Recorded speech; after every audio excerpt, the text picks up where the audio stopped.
መልእክትን ስለፈጠራችሁ ስለምታመኑበት ቤተክርስቲያን እለምናችኋለሁ። ይህንን መልእክትን ለሁለት አካላት እንድታደርሱልኝ፣ አራተኛ ደግሞ ለሌሎችን የምነግራችሁ እንድታደርሱልኝ በድንግል ማርያም ስም ጠይቃችኋለሁ። ሼር፣ ኮፒ ሊንክ ማድረግ፣ ፎሎ ያላደረጋችሁም በዚህ አካውንት ላይቭ መግባት እንድችል ታግዙን ዘንድ በአክብሮት ጠይቃችኋለሁ።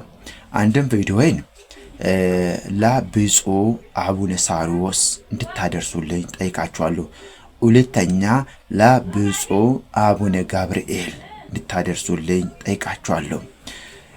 ለዚህ አባቴ መልእክቴን ደርስልኝ የፈለኩበት ምክንያት አንድም ስለ ቤተ ክርስቲያን ስለ ምስጢረ ክህነት ምን ይላሉ? ወይስ እኔ ተሳስቻለሁ? ወይስ ቤተ ክርስቲያን ተሳስታለች? ወይስ ያስተማሩን መምህራን ተሳስቷል? ይህንን ነው ማወቅ የምፈልገው። እሱም ክህነታቸውን ያፈረሱ ሰዎች ተመልሶ እየቀደሱ ነው ያሉት።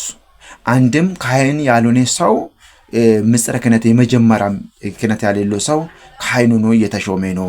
ይልቁንም በምዕራብ ሸዋ ሀገረ ስብከት ላይ በተደጋጋሚ ባይኔ ያየሁት በማስረጃ የተደገፈ ነው።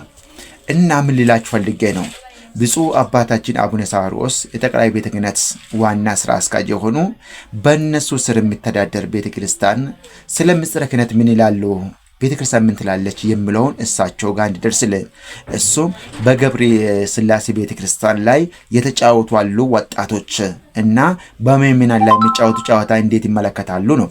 ለብፁዕ አቡነ ገብርኤል ደግሞ የሚደርስልኝ ስለ ሀገረ ስብከታቸው ምን ይላሉ፣ ስለ ምስጢረ ክህነት ምን ይላሉ ነው።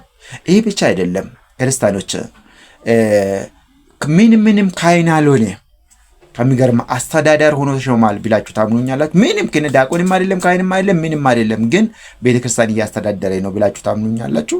ይሄ በጣም ያሳፍራል። አደርሱልኝ እባካችሁ።